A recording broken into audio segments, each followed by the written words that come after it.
بسم الله والحمد لله والصلاة والسلام على رسول الله اما بعد. السلام علیکم و رحمت الله و برکاته برادران و خواهران گرامی قدر. امروز هم با فضل و کرم الله سبحانه و تعالی از این سلسله رساله ها بیان ماه رمضان رسیدیم. از این رساله های مبارک بیان این که شهر الاستزادت من الطاعات، که این ماهی افزودن طاعت و عبادت هاست. پس ای برادر روزدارم و خواهر روزدارم، السلام علیکم و رحمت الله برکاته و بعد. ابن قیم رحمت الله علیه، این عالم بزرگوار، الله سبحانه و تعالی قبر آنها را پرنور بگرداند، میفرماید که و کان من هدیه صلی الله علیه و سلم فی شهر رمضان، از هدیه رسول صلی الله علیه و سلم، از هدایت های رسول الله صلی الله علیه و سلم در این ماه شریف مبارک رمضان این بود: الاکثار من انواع العبادات. هدیه رسول صلی الله علیه و سلم در این ماه مبارک و از هدایت های او صلی الله علیه و سلم در این ماه بزرگ داشت، از نوعهای عبادت را بسیار انجام دادن بود. تمام نوعهای گوناگون عبادت رو بسیار و با کثرت انجام دادن. و این فرماید که و این هم برای آن است که رمضان ماه روزه، ماه تشویق به طاعتها و فرصت برای اخلاص و پرداختن بر عبادتها و جد و جهد و افزون نمودن کارهای نیک و تلاوت قرآن و غیر از عملهایی که بنده را با پروردگارش نزدیک می سازد است. می‌فرماید که و هذا فیه تربیة للمسلم على الضرورة الحرص في ایام هذا الشهر و لیالیه على التقرب الى الله عز وجل. و این در خود یک تربیه است برای شخص مسلمان، برای ضرور داشتی حریص بودن یا که حرص ورزیدن در روزهای این ماه و نزدیکی جستن به سوی پروردگار عز و جل با هر گونه طاعت‌های قلبی و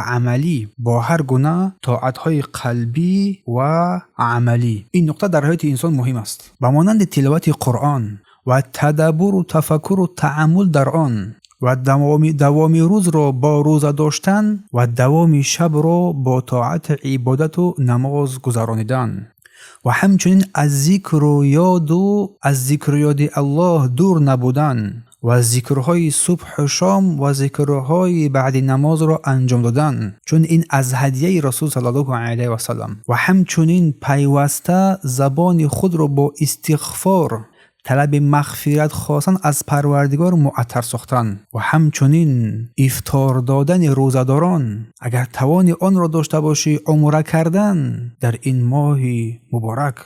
نماز شب و قیام لیل را نیز این نصیب را از خود دور نسازی و صدقه دادن را بر مسکینها و بیچارگان نیز کمک را ارزانی نداری. و همچنین این ماه بخشش و سخاوت است، ماه کمک بر نیازمندان است و ماه است که بنده خود را با مسجدها می پیوندد و بر کثرت زیاد نمودن نمازهای نافله و نیک گردانیدن درون و خارج خود و دوری از هر عافیت ها. و همچنین ماه است که ماهی برآوردن حاجت حاجتمندان و احتیاج نیازمندان و همچنین ماهی زیارت خویشاوندان و پرسان شدن از احوال آنها، ماهی پیوند خویش و تباری و ماهی صله رحم، ماهی خبرگیری همسایگان و خویش و تباران. و این ماه اعتکاف است و ماهی برآوردن زکات است. اما زکات کسی اگر که به نصابش رسیده باشد نابسته از ماهش آن را در آن وقت بدهد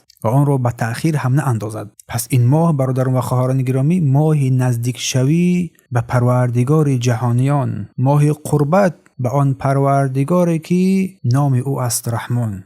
انسان بنده باید در این ماه مبارک با قول و عملش با پروردگار نزدیک بگردد و خود را با پروردگار مهربان بپیوندد. و قول الله سبحانه و تعالی در سوره فتح که لیزدادوا ایمانا مع ایمانهم، تا ایمان بر ایمانشان بیفزاید. در این ماه باید ما آن ایمانی که داریم بر بالای این ایمان خودمون را افزوده بگردانیم با این عملهایی که ذکر گردید.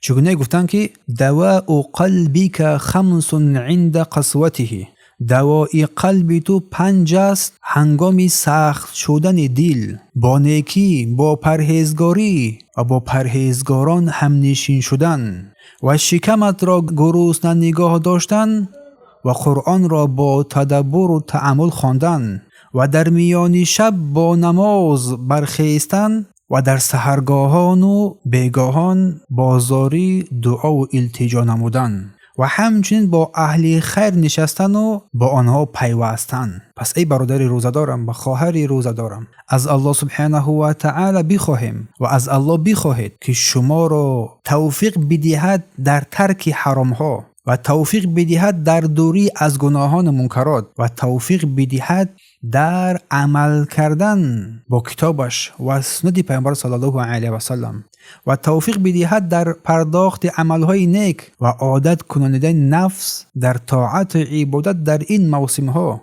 از او یاری بخواه و از پروردگارت از آن چیزی که از نیکویی ها رغبت داری از او بخواه تا که این موسم ها، این ماه مبارک برای تو ماه خیر قرار بگیرد، ماهی که در آن شیطان ها زنجیر بند کرده می شود، موافق گفته رسول الله صلی الله علیه و سلم که گفتن که اذا جاء رمضان، اگر که ماه رمضان آمد، فتحت ابواب الجنه، درهای جنت بر بندگانش گشوده می شود و غلقت ابواب النار، و درهای جهنم بسته می شود و صفحت الشیاطین، و شیطان ها زنجیر بند کرده می شوند. روایت بخاری و مسلم. الله سبحانه و تعالی ما و شما را به حسن عبادت و شکر نعمتهایش توفیق بدهد و پیروزی را با داخل شدن بهشت و نجات را از آتشش موفق بگرداند. و درود و سلام به پایان بر رسول الله صلی الله علیه و سلم باد.